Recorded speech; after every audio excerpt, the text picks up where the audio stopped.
this video, I will definitively show that corporate lobbyists, corporations, corporate networks, corporate-sponsored fraternal organizations in general, are gang-stalking people.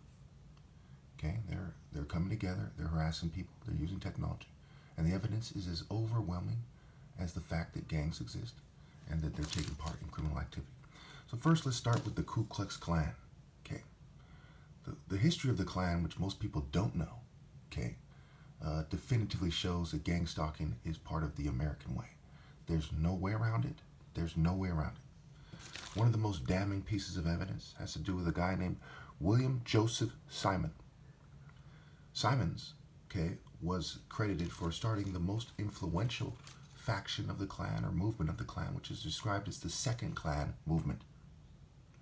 In 1922, he lost power, and he was replaced by Hiram Wesley Evans. Notice the name Hiram. In Masonry, Hiram Abiff is a very important figure. Okay, considered the builder of King Solomon's temple, etc. Hiram Abiff. The guy who replaced him is Hiram Wesley Evans, and this is when the membership peaked out to their estimates range from 3 to 6 million members. Now think about how many people there were in America at the time, in 1922, 1925. 3 to 6 million of them were Klan members. Okay. So what is it about this Joseph Simon guy? Well, he was a part of 12 fraternal organizations. 12. There were all kinds of fraternal organizations. Hell, there's hundreds of registered secret societies in America. Hundreds. There were nothing but white supremacist fraternal organizations, and many of them still exist to this day. Let that sink in for a minute. The Klan was not the only hate group during its time. Before there were Nazis, there were countless fraternal organizations, organized groups of white people. This is why you see so many pictures of white people coming together and beating black people and lynching black people, right? They're not all Klan members, but many of them are in other fraternal organizations. So when the Klan fell, their membership went into other white fraternal organizations who had a long history of gang stalking as part of their customs, their traditions, okay, their ceremonies, their rituals, their behaviors, their thought process, their sentiments. Those things still exist to this day. In fact, ICE is called Immigration and Customs Enforcement. Many of the presidents were said to be Masons. George Washington, etc. Benjamin Franklin was also a Mason, and these guys were part of an organization that is best described as a white supremacist organization. To this day, Masonic lodges, many of them, do not allow black members. The black guys are like the token minority guys, the house niggas, if you will, and they have their own lodges, okay? The Prince Hall Masons, where the Irish were said to reach out to blacks after certain wars and so on and so forth. And they've been there for a long time. So the black Masonic lodges have been there since the white Masonic lodges were racist as hell on record. Now they try to cover that up, but it's stupid to cover it up because the evidence is overwhelming. Okay, so what happened to cause the demise of the Second Klan? Had to do with a female named Madge Oberholzer. Madge Oberholzer. She was basically kidnapped by D.C. Stephenson, the head of the Indiana Klan at the time, the Grand Dragon. And he said there was not going to be any repercussions for him and his group. He had his henchmen grab her up, force her to drink whiskey. She eventually found her way to a train where he raped her, and he bit her. And he's called the Grand Dragon. He bit her all over her body. Now, this is well recorded. No one denies it. Okay? So there's grand wizards who try to confuse people about things. There's the Grand Dragon.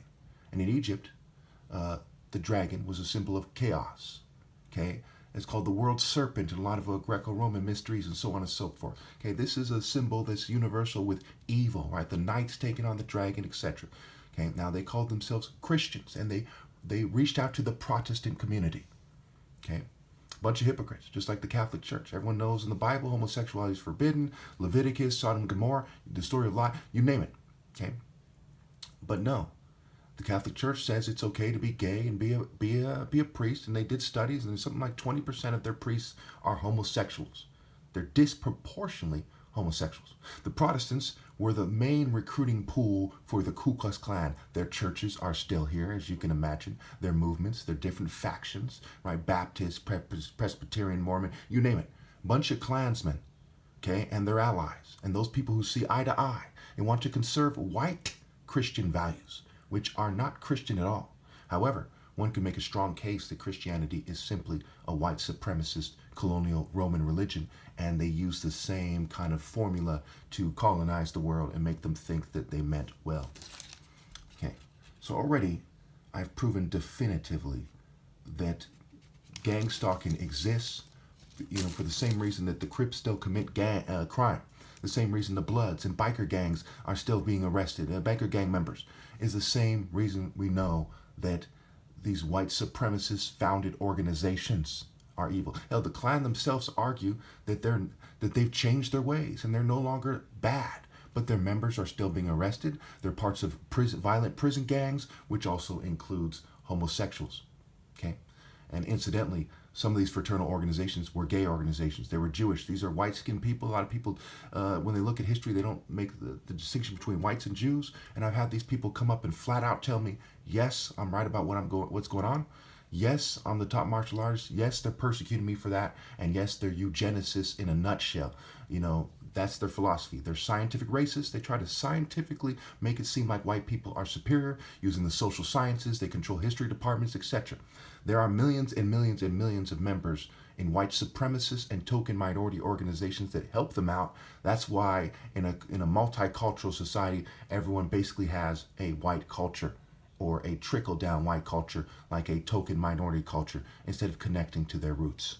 Okay, it's called white cultural imperialism. Now, when we look at the 20 witnesses on record, the fact that they've told me flat out, the fact that I'm a very logical person, the fact that even though I've been poisoned and fumed so much, I'm so much smarter than everyone else that my argument still makes sense. Okay? That they couldn't, when they put their heads together, they couldn't find one person to beat me. And several people accepted my challenge. 5 people in all, I believe, if I remember correctly. Okay, so depending on how you count them, but at least 4. Okay, almost all flawless victories. And I predicted it as such. I said, sportsmanlike conduct will be applied generously, but you will still lose. It was applied generously. They still lost.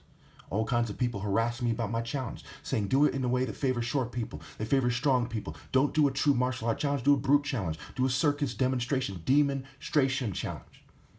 Okay, this is like the what's this chick name? Tanya Harding effect. They're fixated, they're crazy. Just like the gay community is disproportionately involved. We'll look at the serial killers. They're disproportionately the most prolific serial killers. Gacy, Dahmer, the Night Stalker. Even Ted Bundy looked like he was bisexual or something when you really analyze his features, his characteristics, his culture, his mannerisms, etc. Thank you.